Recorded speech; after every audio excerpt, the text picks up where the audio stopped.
A year ago this week, I posted my very first game review to YouTube. In celebration of that fact, I present to you World Heroes 2. World Heroes 2 was released in 1993 for the Neo Geo MVS arcade system, with a port to the Super Nintendo following a year later. This time around, the port was handled by Takara, who did a number of Super Nintendo and Game Boy ports of Neo Geo games. You may recall that my opinion of the first game is that it seemed very unoriginal.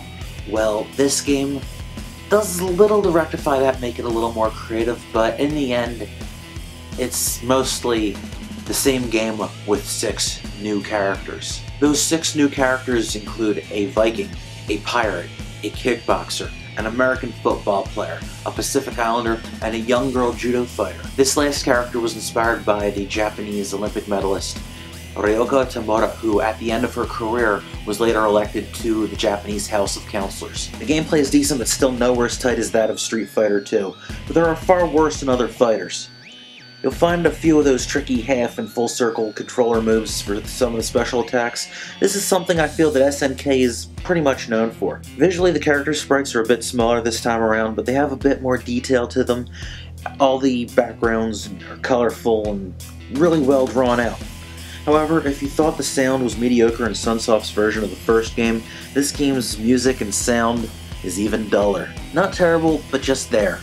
Nothing really particular to write home about. Aside from the new fighters, Gigas isn't the only boss you have to face this time around, as you now have one more opponent in Dio, who I really have to say isn't all that impressive, especially after taking on the rest of the competition. That name Dio, that's derived from the Latin word for God.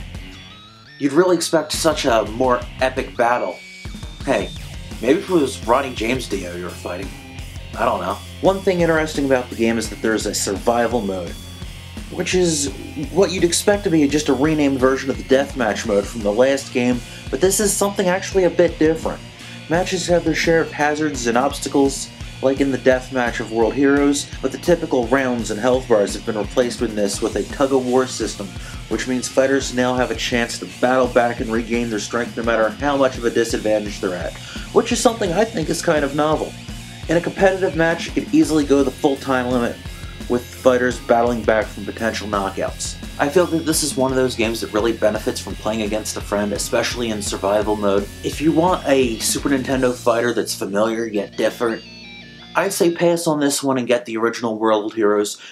Unless you're a huge 16-bit fighter fan and already have World Heroes, or just a huge fan of the SNK fighters in general, then you might want to pick this one up. It's not too expensive, and it's still a decent game. Personally, I just like the original better. If you want to check out the original arcade version of this game, you can actually find a World Heroes compilation for the PlayStation 2. Also, the game is available for Virtual Console for the original Nintendo Wii. Hope you've enjoyed this review. Thank you for watching, and thank you for joining me for this and the past 37 game reviews that I've done in the last 12 months. Stick around, there will be plenty more to come. Once again, thank you, and I'll see you next time. Take care.